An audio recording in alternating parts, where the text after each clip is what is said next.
ایک phone call سے گھبرا کر آپ اپنا کیریئر تباہ کرنا چاہتی ہیں؟ وہ نہایت افسوس سے بولے تھے۔ اس نے آپ کو دھمکایا اور آپ خوفزدہ ہو گئی۔ بہت حیرت ہو رہی ہے مجھے آپ کے اس فیصلے کو سن کر، یعنی کہ حد ہی ہو گئی۔ آپ نہیں جانتے کہ ان کے ہاتھ کتنے لمبے ہیں، وہ کچھ بھی کر سکتے ہیں۔ پہلے مجھے یہ اطمینان تھا کہ چلو انہیں مجھ سے اور میرے بچوں سے کوئی دلچسپی نہیں، اور نہ ہی وہ میرے بیٹوں سے کوئی تعلق رکھنا چاہتے ہیں، مگر اب جب کہ وہ مجھے واضح دھمکی دے رہے ہیں تو مجھے اس سے بہتر کوئی حل نہیں لگا کہ میں فوراً سے پیشتر کسی کونے میں چھپ جاؤں، اور اگر وہ لوگ وہاں بھی پہنچ گئے تو پھر کہاں جائیں گی آپ؟ کرنل راہیل کے کہنے پر وہ لب کاٹ کر خاموش ہو گئی۔ خاتون میں تو آپ کو خاصا سمجھدار سمجھتا تھا، مگر آپ تو ماشاءاللہ سے اتنی بہادر اور باحوصلہ ہو کر اس مقام پر ایسی کمزوری دکھا رہی ہیں۔ آپ کو تو چاہیے تھا کہ ان کو منہ توڑ جواب دیتی۔ آپ نے انہیں صاحب آپ کا فون ہے، ملازم کے کہنے پر اس سے معذرت کرتے فون سننے کے لیے چلے گئے تھے۔ اسی پل لاؤنج کا دروازہ کھلا تھا۔ وہ سامنے لگی خوبصورت سی پینٹنگ کو بغور دیکھ رہی تھی۔ قدرے رخ موڑ کر اس نے اندر آتی شخصیت کو دیکھا، اور پھر جیسے زمان و مکان بھول گئے، وقت کی سوئیاں گویا تھم چکی تھیں۔ مقابل کے تاثرات بھی کم و بیش ایسے ہی تھے۔ شاہمیر کے وہم و گمان میں بھی نہیں تھا کہ راہیل کے گھر وہ پورے 14 برس بعد اس چہرے کو دیکھے گا جو کبھی بھی ایک پل کے لیے بھی اس کی نگاہوں کے سامنے سے ہٹا نہیں تھا۔ وہ ایک ٹک اسے دیکھے جا رہا تھا۔ شفق ایک دم اپنی جگہ سے اٹھی تھی اور پھر تیزی سے اس کے قریب سے گزر کر اندرونی دروازہ عبور کر گئی۔ اس کا دماغ سنسنا رہا تھا، آنکھوں کے سامنے تارے ناچ رہے تھے، شاہمیر کے وجود میں بھی حرکت ہوئی تھی۔ وہ تقریباً بھاگتا ہوا اس کے پیچھے آیا تھا۔ شافی، شفق! وہ اسے آوازیں دے رہا تھا، بلا رہا تھا۔ شفق نے کانوں پر ہاتھ رکھ لیے۔ شامیر تیزی سے اس کے سامنے آ کھڑا ہوا تھا۔ اس کی سانس پھول رہی تھی، چہرہ سرخ تھا اور ہونٹ کپ کپا رہے تھے۔ شافی، تم کہاں چلی گئی تھی؟ میں نے تمہیں کہاں کہاں نہیں ڈھونڈا۔ شفق کے اندر آگ لگی ہوئی تھی، آنکھوں سے چنگاریاں نکل رہی تھیں۔ وہ اسے کلام تو کیا دیکھنا بھی نہیں چاہتی تھی اس کی طرف، جبکہ وہ اس کے عین سامنے راستہ روکے کھڑا تھا۔ ہٹو میرے راستے سے! وہ بغیر اس کی طرف دیکھے گھررائی تھی۔ پہلے میری بات کا جواب دو، کہاں تھی تم؟ وہ بے قراری سے بول رہا تھا۔ میں کہہ رہی ہوں کہ ہٹ جاؤ میرے سامنے سے، میں تمہاری صورت بھی نہیں دیکھنا چاہتی۔ شفق نے آگ بگولا ہو کر اسے دھکا دیا تھا۔ وہ لڑکھڑا کر 2 قدم پیچھے ہٹ گیا۔ میں نے اتنی کوشش کی تھی تم سے رابطہ کرنے کی، بچوں کو خرچہ دینے کی، مگر… ذلیل، بے غیرت! کن بچوں کی بات کر رہے ہو؟ نہیں ہیں وہ تمہارے بچے، اپنی ناپاک زبان سے ان کا نام بھی مت لینا۔ شفق کی آنکھوں کے سامنے اندھیرا چھا رہا تھا۔ وہ بمشکل اپنے ٹوٹے بکھرے وجود کو سمیٹتے وہاں سے نکلی تھی۔ کرنل راہیل شفق کو نہ پا کر پریشانی کے عالم میں باہر نکلے تھے، جب سرخ پتھروں کی روش پر کھڑے شاہمیر کو دیکھ کر حیران رہ گئے۔ شاہمیر، تم اندر آؤ، یہاں کیوں کھڑے ہو؟ وہ بے خیالی میں چلتا ہوا ان کے ہمراہ لاؤنج میں آ گیا تھا۔ یہ شفق یہاں… میرا مطلب ہے… گہرا اضطراب اس کی آنکھوں میں ہلکورے لے رہا تھا۔ لاشعوری طور پر وہ بار بار بیرونی گیٹ کی طرف دیکھ رہا تھا۔ کرنل راہیل کو کچھ غیر معمولی پن کا احساس ہوا، اور پھر جیسے کلک کے ساتھ ان کے ذہن میں جھماکا ہوا تھا، بہت سی غیر واضح چیزیں سامنے آ گئی تھیں۔ شاہمیر، تم اور شفق؟ او مائی گاڈ! وہ کسی گہرے دکھ اور صدمے کے زیر اثر بولے تھے۔ ان کے دل میں تنفر کی تیز لہر اٹھی تھی۔ اس اتنے حسین چہرے کے پیچھے اتنی بدصورتیاں! ان کا ذہن اس حقیقت کو قبول نہیں کر پا رہا تھا۔ شاہمیر کے پاس گویا الفاظ کا ذخیرہ ختم ہو گیا تھا۔ وہ گمسم سا بے اختیار اٹھا اور پھر تیزی سے باہر نکلتا چلا گیا۔ کرنل راہیل اسے روک بھی نہیں پائے تھے۔ اس کمینے نے مجھے مخاطب کرنے کی جرت کیسے کی؟ شفق کا دماغ کھول رہا تھا۔ اسے بلا وجہ ہی بچوں کو بھی ڈانٹا تھا۔ کچن میں آ کر کتنے ہی برتن آج اس سے توڑے تھے۔ بچے بھی قدرے سہم سے گئے تھے۔ کھانا بھی اسی حالت میں جیسے تیسے پکایا۔ بچوں کو کھانا کھلا کر اور دودھ دے کر ہمیشہ کی طرح ان کے پاس بیٹھنے کی بجائے وہ اپنے کمرے میں آ گئی تھی۔ 9 بجے کرنل راہیل کا فون آ گیا تھا۔ کیسی ہیں شفق آپ؟ وہ سوچ سکتے تھے کہ شفق کی کیا حالت ہوئی ہوگی، اسی لیے قدرے تاخیر سے فون کیا تھا۔ شفق اس دوران خود کو سنبھال چکی تھی، اس لیے نارمل لہجے میں ان سے بات کرنے لگی تھی۔ مجھے یہ بات سمجھ میں نہیں آ رہی کہ اب ان باتوں کا کیا مقصد ہے۔ کون سا نیا ڈرامہ کرنا چاہتے ہیں یہ لوگ میرے ساتھ؟ کرنل راہیل کی ہمدرد فطرت اور خلوص ہی تھا جو اپنی ہر بات ان سے شیئر کرنے لگی تھی۔ اگر اس نے بچوں کے لیے عدالت میں کیس کیا تو میں بھی اس کے خلاف اسٹینڈ لوں گی، وہ روتے ہوئے کہہ رہی تھی۔ بچوں کے بالغ ہونے تک تو کوئی بھی عدالت آپ سے بچے نہیں چھین سکتی۔ اس کے بعد بچے خود فیصلہ کریں گے کہ انہوں نے کس کے پاس رہنا ہے۔ بچے صرف اور صرف میرے ہیں، وہ میرے پاس رہیں گے، میرا انتخاب کریں گے، وہ ایسے باپ پر تھوکیں گے بھی نہیں۔ اس نے بڑے دعوے کے ساتھ کہا تھا، اور صرف 4 دن بعد اس کا یہ دعویٰ اس کا منہ چڑھا رہا تھا۔ جہاں زیب ایک دفعہ پھر جیت گیا تھا، شفق نے ایک مرتبہ پھر اس کے ہاتھوں بری طرح شکست کھائی تھی۔ اس شام ایک دفعہ پھر اس کے زخم زخم دل پر آندھیاں چل گئی تھیں، ایک دفعہ پھر وہ پورے قد سے کے ساتھ زمین پر گری تھی، ایک دفعہ پھر اس کے اندر صفے ماتم بچھ گئی۔ بہت سال پہلے اس نے بڑی آس بھری نگاہوں سے شاہ میر کے چہرے کی طرف دیکھا تھا، اور اسے شاہ میر کا چہرہ بدلا بدلا سا محسوس ہوا تھا۔ اب اس نے اپنے بچوں کے چہروں کو بالکل شاہ میر کے چہرے کی طرح بدلا بدلا پایا، سرد، لا تعلق اور اجنبی چہرے۔ آپ ہماری ماں نہیں ہیں، آپ تو ڈائن ہیں، ڈائن، جس نے ہمیں ہمارے ممی پاپا سے جدا کر دیا۔ آخر کون سا جرم کیا تھا ہم نے، بتائیں، بولیں؟ وہ دونوں چلا چلا کر کہہ رہے تھے۔ میں تمہاری ماں نہیں ہوں تو پھر کون ہے تمہاری ماں؟ وہ خنخوار لہجے میں کہتی ہوئی آگے بڑھی تھی۔ ماہا امی۔ اس کے سر پر گویا آسمان آن گرا تھا۔ وہ پھٹی پھٹی نگاہوں سے اپنے بیٹوں کو دیکھتی رہ گئی۔ کیا کہا؟ ماہا؟ اس نے آہت کے منہ پر تھپڑ دے مارا تھا۔ ہاں، ماہا ہے ہماری ماں۔ آپ تو ڈاکٹر تھیں، مسیحا تھیں، پھر کیوں کر آپ نے ہماری ماں کے ساتھ یہ ظلم کیا؟ کیوں ہمیں ان سے دور کر دیا؟ کس جذبے کی تسکین کرتی رہی ہیں آپ اب تک؟ وہ روتے ہوئے کہہ رہا تھا، جبکہ شفق کا دل بند ہونے لگا تھا۔ وہ کانوں پر ہاتھ رکھ کے بیٹھتی چلی گئی۔ نہیں مولا، اب نہیں جینا میرے اللہ، بس اب آزاد کر دے زندگی کے اس بوجھ سے۔ 20 دن وہ ہوش و حرت سے بیگانہ رہی تھی، اسے ہارٹ اٹیک ہوا تھا۔ ممانی، خرم اور کرنل راہیل ان دنوں اس کے ساتھ سائے کی طرح رہے تھے۔ ان 3 چہروں کے علاوہ اسے وہ 2 نظر نہیں آئے تھے جنہیں دیکھے بغیر اس کی سانس بند ہونے لگتی تھی، جن کے بغیر اسے لگتا تھا کہ شاید کہ وہ مر ہی جائے گی، مگر وہ مری نہیں تھی، وہ زندہ تھی، سانس لے رہی تھی، بس زندگی اس کے اندر مر چکی تھی۔ اس کی آنکھوں کی چمک مفقود تھی اور امید کا آخری دیا بھی بجھ گیا تھا۔ اور پھر لوگوں نے میجر ڈاکٹر شفق احمد کو این کیریئر کے عروج میں استعفیٰ دیتے دیکھا۔ گھر اس نے حرم کے نام کر دیا تھا۔ ان دونوں کی شدید ناراضی کے باوجود پھر اس نے حرم کے سامنے ہاتھ جوڑتے ہوئے کہا، سارے محرم رشتے مر گئے ہیں، نہ باپ ہے، نہ شوہر، اور نہ ہی بیٹے۔ ایک بھائی کا آسرا ہی تھا جسے تم چھین رہے ہو۔ کیا شفق کی زندگی میں کوئی رشتہ باقی نہیں بچے گا؟ خرم نے بے اختیار روتے ہوئے اسے ساتھ لگا لیا تھا۔ وہ عمرہ کرنے چلی گئی تھی۔ عمرہ ادا کرنے کے بعد سلگتا تڑپتا دل قدرے پرسکون ہو گیا تھا، اور پھر حرم کی شادی کے بعد وہ اور بھی مطمئن ہو گئی تھی۔ وقت رینگ رینگ کر گزر رہا تھا، مگر شفق کو لگتا تھا کہ جیسے صدیاں بیت گئی ہیں، زمانے گزر گئے ہیں۔ سنو شفق، زندگی میں بہت کم اتنے مخلص لوگ ملتے ہیں۔ کرنل راہیل بہت اچھے ہیں، انسان ہیں۔ اگر تم ایک دن خرم نے اس سے التجا کی تھی۔ شفق نے وحشت بھری نگاہوں سے اسے دیکھتے ہوئے خاموش کروا دیا تھا۔ اسے ویران اجاڑ پھرتے دیکھ کر مومانی چپکے کتنے ہی آنسو بہا ڈالتی تھیں، دل خون کے آنسو روتا تھا، مگر سب خاموش تھے۔ وہ ان سے ہر موضوع پر بات کرتی تھی، مگر ان کے جذبوں کی پذیرائی کرنا اس کے بس میں نہیں تھا۔ کرنل راہیل اور خرم شطرنج کی بساط بچھائے بیٹھے تھے، ایک دوسرے کو ہرانے کے چکر میں وہ اکثر ہی شام سے رات کر دیتے تھے۔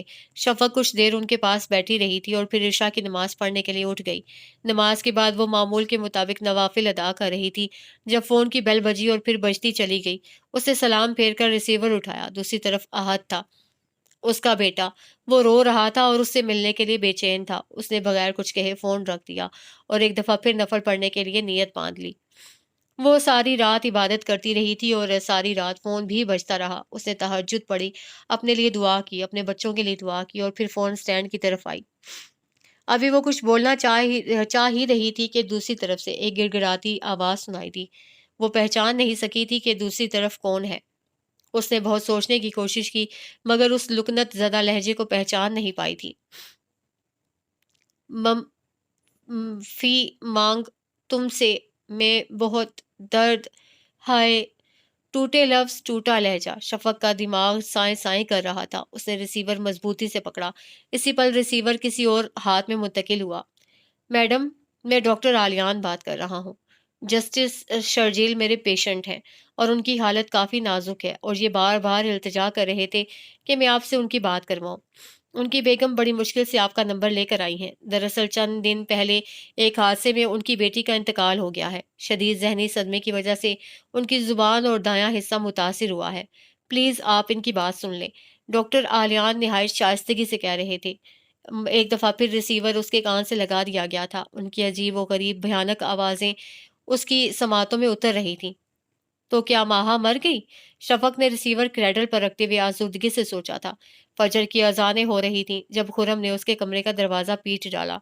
وہ تیزی سے اٹھ کر دروازے تک آئی۔ خرم یونیفارم میں تھا اور ابھی ابھی شاید ڈیوٹی سے آیا تھا۔ کیا بات ہے خرم؟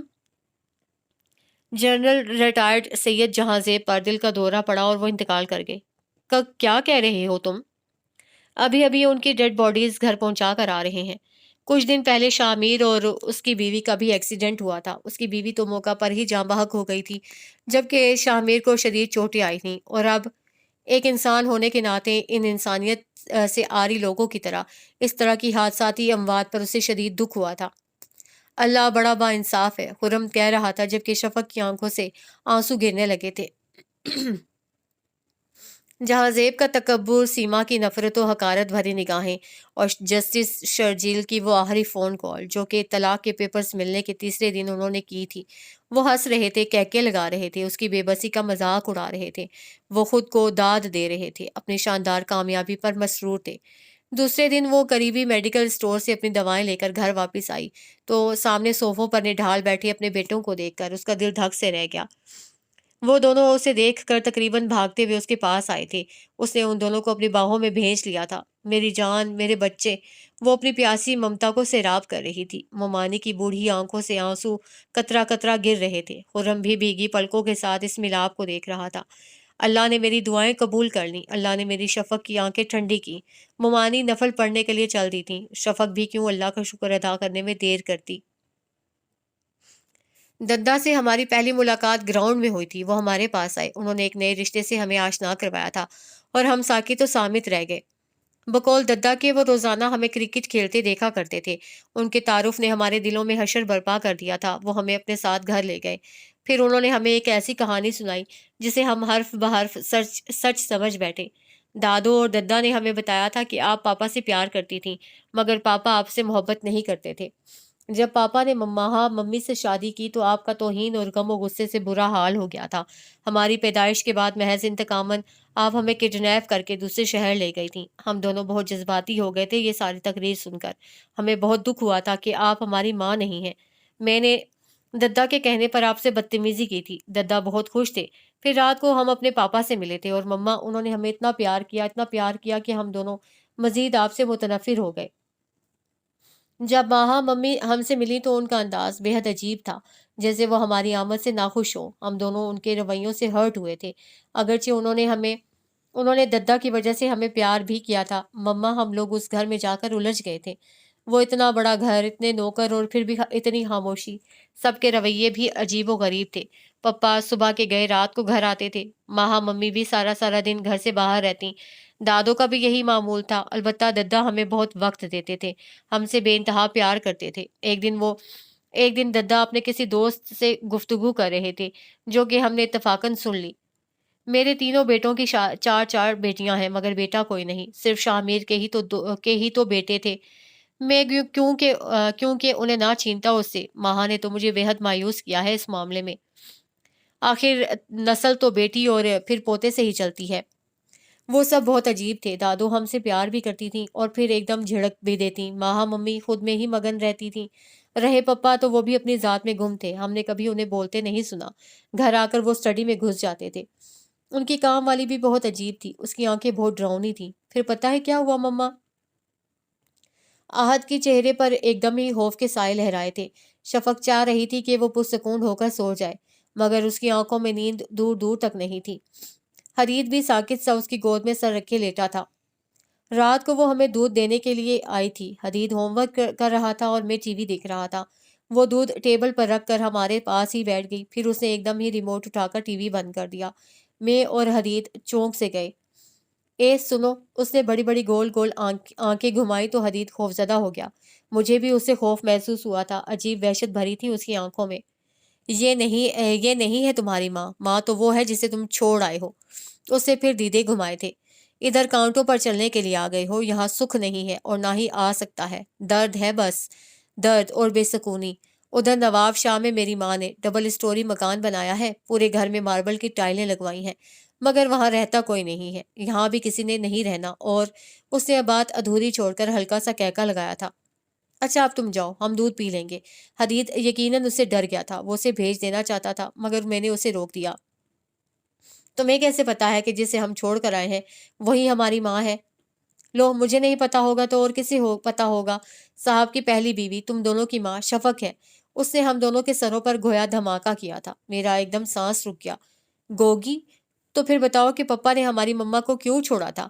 گوگی نے پھر کہکا لگایا اور بولی، چھوڑا نہیں تھا، چھڑوایا گیا تھا۔ ڈرامہ کیا تھا ہم سب نے مل کر، ایسا ڈرامہ جس کے بدلے میں ہمیں اتنے پیسے ملے تھے کہ ہماری آنکھوں کی بھوک مٹ گئی تھی۔ اور پتہ ہے یہ جو بڈھا جو تم لوگوں کو ہر وقت چاٹتا رہتا ہے، گوگی نے کارپیٹ پر تھونک دیا تھا، بڑا کمینہ انسان ہے، اسی نے تو تمہاری ماں کو طلاق دلوائی تھی، اور اس کا دوست نالی کا گندا کیڑا۔ گوگی نے پھر کارپیٹ پر تھوکا۔ ایک اور بات بتاؤں، جو صاحب ہے نا شاہ میر، یہ اسٹڈی میں بیٹھ کر لکھتا پڑھتا نہیں ہے، روتا ہے روتا، تمہاری ماں کو یاد کر کے۔ بڑی محبت تھی اسے شفق سے۔ اس نے آہستگی سے اپنے سر پر مکہ مارا تھا اور مسکرائی۔ رات کو اپنے باپ سے لڑائی ہوئی ہے اس کی، وہ تم دونوں کو شفق کے پاس بھجوانا چاہتا ہے، مگر دیکھ لینا اس بڈھے نے تم دونوں کو اس گھر سے نکلنے نہیں دینا۔ جو یہاں پھنس گیا بس پھنس گیا۔ گوگی کی آنکھ سے ایک قطرہ گرا تھا۔ لیکن میں ایسا ہونے نہیں دوں گی، تم دیکھ لینا۔ اب کہ اس نے کہکا نہیں لگایا، پھر وہ کمرے سے نکل گئی۔ ان دنوں ہمیں اپنے سائے سے بھی خوف آتا تھا، دل چاہتا تھا کہ بھاگ کر آپ کے پاس چلے آئیں۔ پھر پپا کا اتنا شدید ایکسیڈنٹ ہو گیا۔ گوگی بتاتی ہے کہ پپا اور ماہا ممی کی لڑائی ہوئی تھی، نہ جانے کس بات پر۔ وہ یہ بھی بتاتی ہے کہ پپا نے جان بوجھ کر گاڑی ٹرالر سے ٹکرائی تھی۔ مما، آپ کو پتا ہے کہ جب پپا ہمیں یہاں چھوڑنے کے لیے آئے تو انہوں نے کیا کہا تھا؟ حدید دونوں ہاتھوں کے پیالے میں اس کا چہرہ لے کر بولا تھا۔ انہوں نے کہا تھا کہ اپنی ماں کو کبھی بھی تنہا مت ہونے دینا، اس نے بہت عرصہ تنہائی کا زہر پیا ہے، اور ہو سکے تو اس سے کہنا کہ اس گنہگار کو معاف کر دے۔ مما، میرے پپا بھی تو تنہا ہو گئے ہیں نا؟ وہ آنکھیں رگڑتا معصومیت سے بولا تھا۔ شفق کے دل پر جیسے گھونسا پڑا۔ یہ تنہائی اس نے خود اپنے لیے پسند کی ہے، یہ عذاب اس نے خود خریدے ہیں۔ شفق نے اذیت سے سوچا۔ ان دونوں کو سلانے کے بعد وہ آہستگی سے دروازہ بھیڑ کر باہر آ گئی تھی۔ اپنے کمرے میں آ کر اس نے دراز کھولی، اس میں ایک خاکی لفافہ تھا۔ وہ دونوں ہاتھوں میں اس لفافے کو لے کر کتنے ہی پل گمسم سی بیٹھی رہی، پھر لفافہ چاک کر کے اسے ایک کاغذ نکالا تھا۔ کیا کہوں کہ اس سفر نے جتنا تمہیں تھکایا ہے اتنا ہی کچھ مجھے بھی سمجھ میں نہیں آتا کہ کیا لکھوں۔ بس اتنا کہوں گا کہ میرے بیٹوں کو جن رنگوں سے آشنائی تم نے کروائی ہے وہ کتنے خوبصورت رنگ ہیں، معصومیت، سچائی اور پاکیزگی کے پیکر۔ اگر ذرہ برابر بھی میں اپنے بیٹوں کے قابل خود کو سمجھتا تو شاید ہمیشہ کے لیے تمہارے حوالے انہیں کرنے پر میرا دل رضامند نہ ہوتا۔ مگر کیا ہے کہ میں خود کو ان معصوم فرشتوں کے قابل نہیں سمجھتا، میں ان کے قابل ہوں بھی نہیں۔ تم میرا سامنا کرنا نہیں چاہتی اور میں تم سے نظر ملا کر بات نہیں کر سکتا۔ اتنے فاصلے ہیں ہمارے درمیان کہ چاہ کر بھی قریب نہیں آ سکتے۔ کل راہیل مجھ سے کہہ رہا تھا کہ تم نے ایک ہیرے کو پتھر بنا دیا ہے۔ کیا بتاتا اسے کہ جنوں کی اس راہ نے میرے سارے راستے کھوٹے کر دیے تھے۔ جب تک یہ تحریر تم تک پہنچے گی میں تمہاری دنیا سے دور، بہت دور ہوں گا۔ ہو سکے تو اپنے مجرم کو معاف کر دینا۔ اور ہاں، ایک اور بات کہنا تھی۔ شاہ میر کا باپ برا ہو سکتا ہے، اس کی ماں بری ہو سکتی ہے، شاہ میر خود برا ہو سکتا ہے، مگر آہد اور حدید کی ماں بری نہیں ہو سکتی۔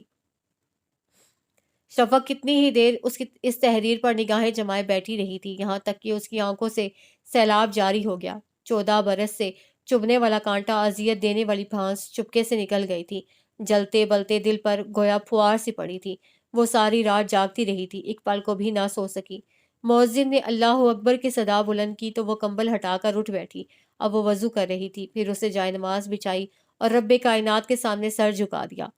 جنوں کی اس راہ پر چلتے چلتے اسے بہت کچھ کھویا تھا، مگر پھر بھی اپنے رب کی شکر گزار تھی کہ اس نے اسے خالی دامن نہیں رکھا، بلکہ بہت سی خوشیوں سے اس کے دامن کو بھر دیا ہے۔ ان دو روشن ستاروں کے ہمراہ باقی کا سفر بہت خوشگوار گزرنا تھا۔ اسے بہت پہلے پڑھی جانے والی نظم یاد آ رہی تھی۔ گہری کھائیاں کالی رات، جنوں کی راہ گپ اندھیرا، جگنو نہ سویرا، چندا نہ بادل، گھنگرو نہ پائل، دھوپ نہ روپ، کالی رات گہرا سکوت، لمبا سفر، سایہ نہ شجر، یہ کون سا نگر، یہ کون سا جہاں، یہ کیا امتحاں، اے دل تو ہی بتا یہ کیسا ہے سفر، اور یہ کون سی ہے راہ، یہ جنوں کی راہ، ہاں جنوں کی راہ۔